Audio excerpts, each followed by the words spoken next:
Hello, everyone. I am Jaie Laplante, Artistic Director of Doc NYC, and welcome to our Doc NYC Spring Showcase presentation of Steve Martin, a documentary in two pieces. I am joined today by the film's director, Morgan Neville, an Academy Award winner for 20 Feet from Stardom, still one of my favorite films of all time. A huge thank you to Apple Original Films and Apple TV Plus for making both this screening and this conversation possible. So Morgan, welcome. It's great to see you again. You too. So I wanted to start off by saying that Steve Martin is such an original, and you've brilliantly responded to that energy by incorporating so many unique flourishes into your film, such as asking Steve to create some cartoons for the film, asking Steve to Google himself while on camera. Was this documentary as much fun to make as it is to watch? It was a lot of fun to make, I have to say that. Not that it was easy, but it was fun. I would say, my process is generally trying to start with audio. So in the beginning, I just showed up with a tape recorder and started having conversations with Steve and did hours and hours of that, over many days, which was great. And it was, we kind of built up a lot of audio that I ended up using in the film, but also as a way for me to figure out his story and everything else. But by the time we started filming, the first shoot I did was Steve had called and said Marty Short was going to come up to Santa Barbara to see him to prepare to do some shows. And do you want to film it? I said, yes, please. So the scenes you see of Steve and Marty working on new material, that was the first stuff I shot. And I have to say that was one of my favorite shoots I've ever had, if you can imagine. Yeah, oh, I can. Come through. Um, so one of the things that really came through for me, or stayed with me, especially in the second piece, is so for so much of his career, Steve Martin is just greatly valued and very carefully guarded his privacy and his personal life, and I felt in this film you captured him at a time when he was really willing to let that guard down and let us get to know him. What was that process like for you, through those audio recordings, through all those meetings? How many times did you sit down with him? Did you feel that being vulnerable for him in front of your camera this time was something that he was really showing up for, or, being conscious and deliberate about? Yeah, I mean, I think part of part of why I do audio in the beginning, and I probably ended up doing 12 hours of audio first, which would have been over multiple trips and days. It's just a way of starting to build that trust, and for me to kind of say, is he really, like, how far is he going to open up? And part of that is also getting them to open up more and them understanding where I'm coming from, which is not to judge, it's to understand. I feel like I go into a subject with no agenda other than, like, I'm just going to listen as hard as I can and try and understand everything you're saying and help me understand what I'm seeing here. And part of that is reflected in the film, that the film starts with kind of no agenda. I don't have an idea of what I want to say with the film in the beginning. I have a broad idea of what I think Steve means and what he's meant to me and all those things. But, who's the guy I'm meeting?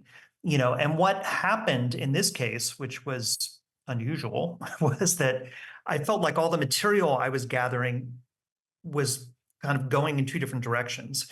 So on the one hand, Steve had this origin story, and he'd written a memoir that I loved called Born Standing Up, about working on his stand-up career. But that story, this kind of singular cerebral story to figure out stand-up comedy and failing forever, and then suddenly succeeding beyond his wildest dreams and then walking away from it, is like this incredible kind of singular story with the beginning, middle, and end.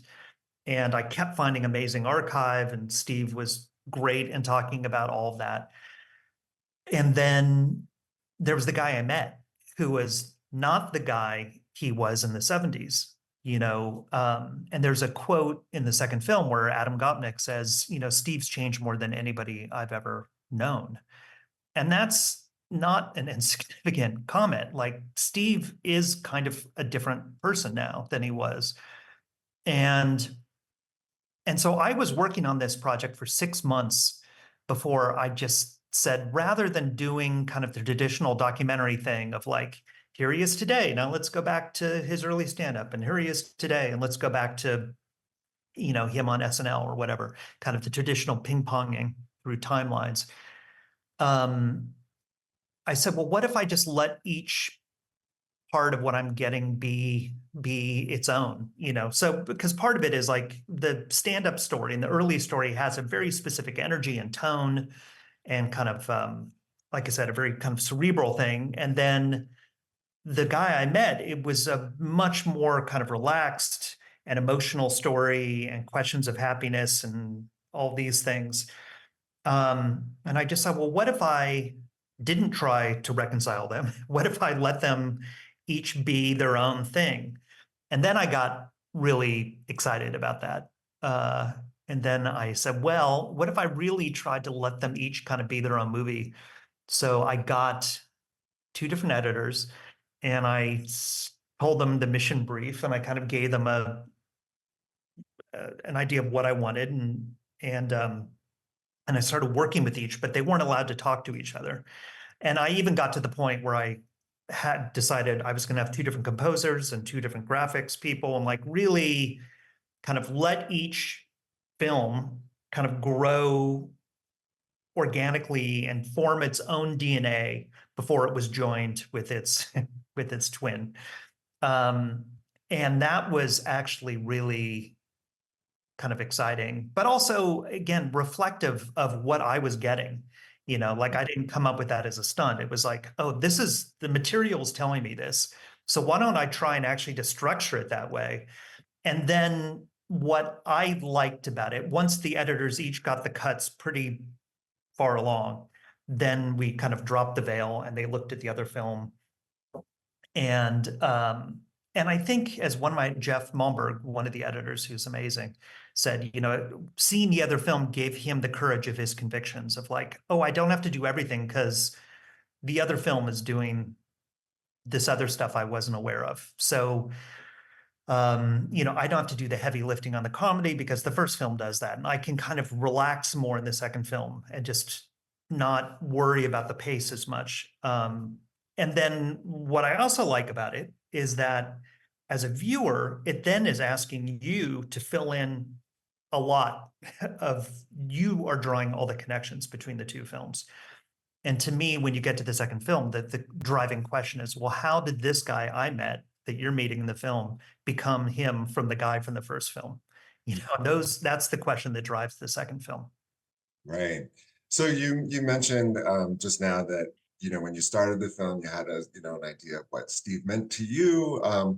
And could you talk about what aspects of Steve or Steve's journey that you could relate to in your own career, in your own work, in your own trajectory? Well, I mean, I'll say I was of the age where, I was part of that original Wild and Crazy Guy generation, and The Jerk came out when I was 12, so I can't tell you how many times I watched The Jerk. And like a lot of kids my age, like I memorized his albums, and, like I loved that early Steve.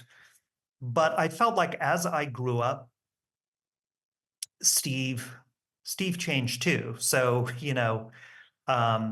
when I got into film, suddenly there was a lot more, not only Pennies from Heaven, and I watched Pennies from Heaven when it came out because I was such a Steve Martin fan. I didn't fully appreciate it as a 13-year-old, but then,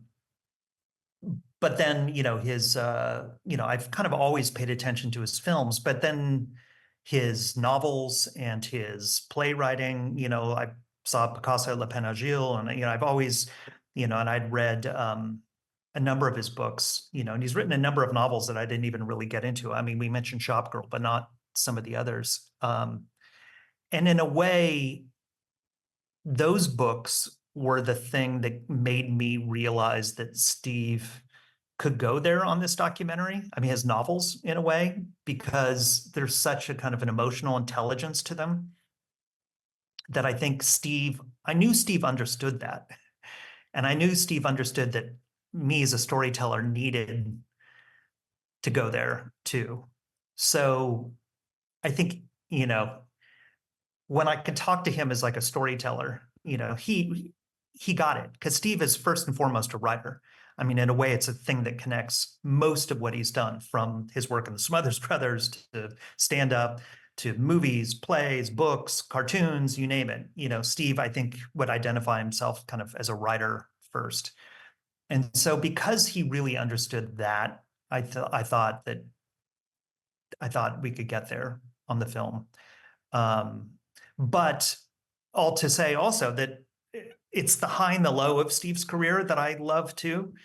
When I started making documentaries in the 90s, I got business cards made, and I always like having like a motto, like an old restaurant or something. And the motto I put on my business card was "Where the high and the low meet." And I feel like Steve, it's kind of what I love about Steve, is it's not like he's just a comedian or just an actor or something. It's like he is, great friends with amazing intellects, and has written very sophisticated plays, and major art collector and understanding of art in a really profound level. But he can also be stupid. And I kind of love that range too. That was something that spoke to me. Is like, I can be entertaining and fun, and then I can be really smart. And there weren't a lot of other subjects like that. There aren't many subjects like that, kind of in the pop culture, that stretch quite that far. Yeah, I think that's what Pauline Kael liked and responded to so much about Steve's energy when she was still writing.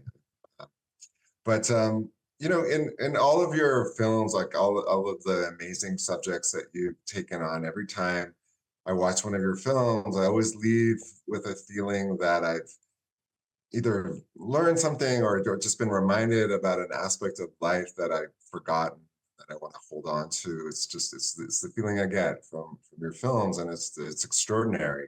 And I'm wondering if that happens to you while you're making with each individual project. If there's something that comes to the forefront of you that maybe you don't want to necessarily hit it over the head, but just draw out. And I'm wondering if there was something specific on this film that was like that for you. Sure.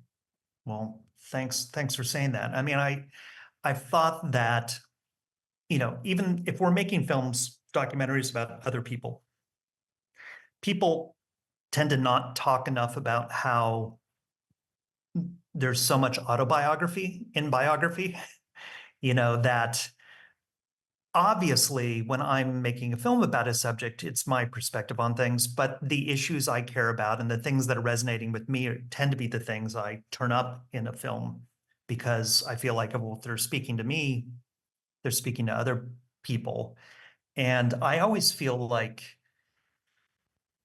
making a film, and I told Steve this, I was like, well, making this film is going to be a bit of like therapy, because we're going to ask, and talk about deep, important things and decisions you've made in your life. But it's also going to be therapy for me, which it is 100%. Every project I work on, it's me thinking about things. And absolutely, in this case, I think there are all kinds of questions in Steve's life and career, from, you know, having the courage of your convictions when the world doesn't necessarily agree, to workaholism, to trying to find a balance of happiness in your life. And how much the thing that kind of resonated for me was how much Steve had to work on his happiness and his persistence. I mean, Steve is nothing if not persistent. Um, and I kind of think of him as like a puzzle master. I mean, literally, he's somebody who does puzzles all the time, and I love doing puzzles too.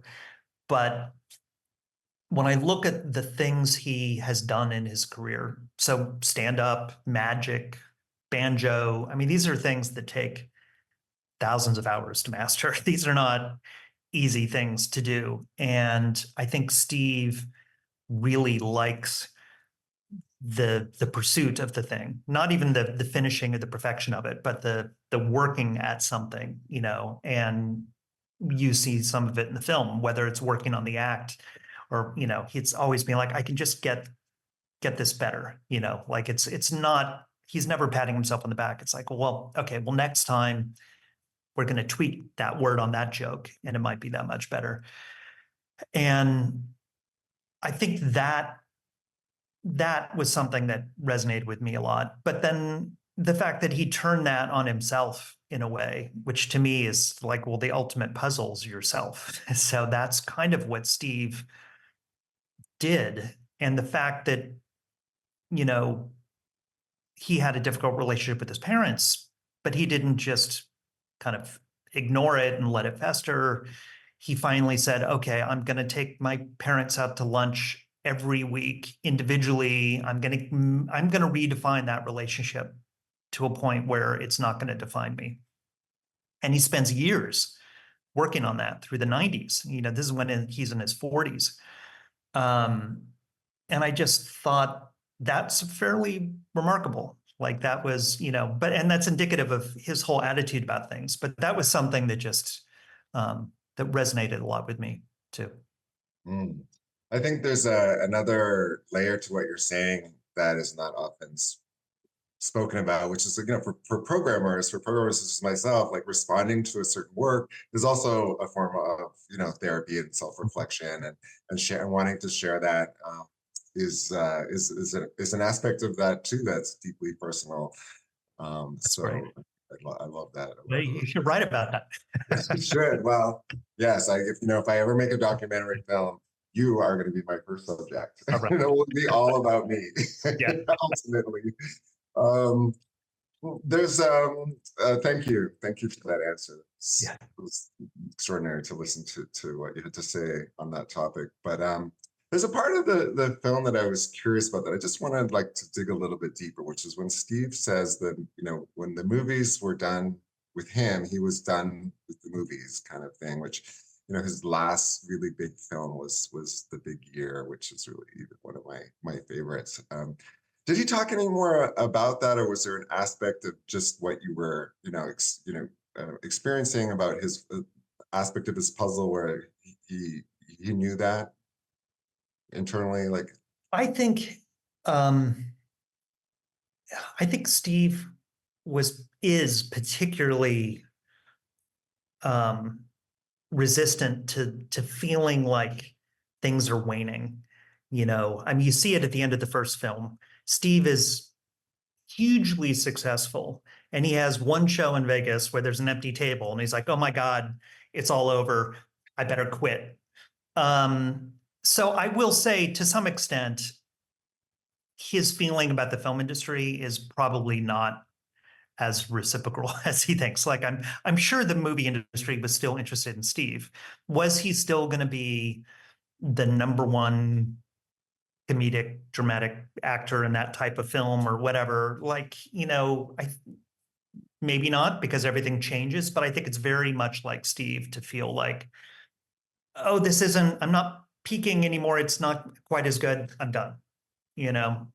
Um, and so he did stop making movies. And it also coincides with, you know, him having a child and him, you know, having a marriage and just saying, you know, what do I need to, you know, I mean, he's talked a lot about the isolation of being a movie actor and living in hotels for months on end, you know, like, and I get it. That's really a kind of a disassociative way of living, you know. But and it's interesting because now this new act in his life, the kind of Only Murders in the Building, he's like designed it to be around his life. He's like, I'll do this show if it's basically walking distance from my house, you know, in New York. And the fact that it was a hit, I started this film before Only Murders had premiered. So, um, so there was no sense of like, oh, I'm going to have a hit show. It was just, well, I am doing this little show and who knows, you know? So it's been interesting to see that happen throughout the time I was making the film, and he's excited about it, genuinely. Yeah, yeah, what a gift. So since the film came out on Apple TV Plus, I've been slowly making my way through Steve's films. It's kind of starting at the beginning, and they've just been a delight because for so many of them, I haven't seen them since they came out. Did you? I know you work on multiple projects at once, and putting film together is an epic task. But did you have a chance to do some of that yourself, to actually Yeah. spend time with the films, and which films really were surprising or different from that you remembered or that you particularly liked?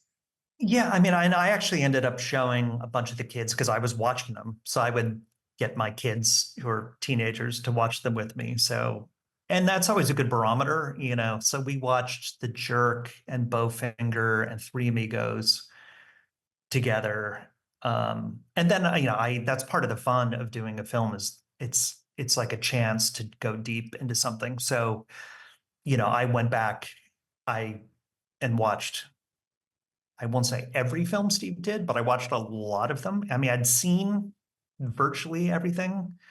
Um, but going back and kind of rediscovering films I hadn't seen since they came out, like All of Me or Dirty Rotten Scoundrels, like really funny films. And the kind of the pop oeuvre, like the Parenthood and Father of the Bride and all of that, which I was always like, it wasn't what I was into. Like I liked them at the time, but it was never, I wasn't the key demo for that. I think I was like 22 or something. I was Right. not Yeah. thinking, that's not where my head was at the time. But it's interesting to see how much those films stick. And then even oddly, like my assistant editor, who's young, like he knew Steve Martin through Sergeant Bilko and loved that movie growing up, which was a film I had never given any consideration to. So I went back and watched it. It's actually great stuff, Phil Hartman and Dan Aykroyd and everything. And so,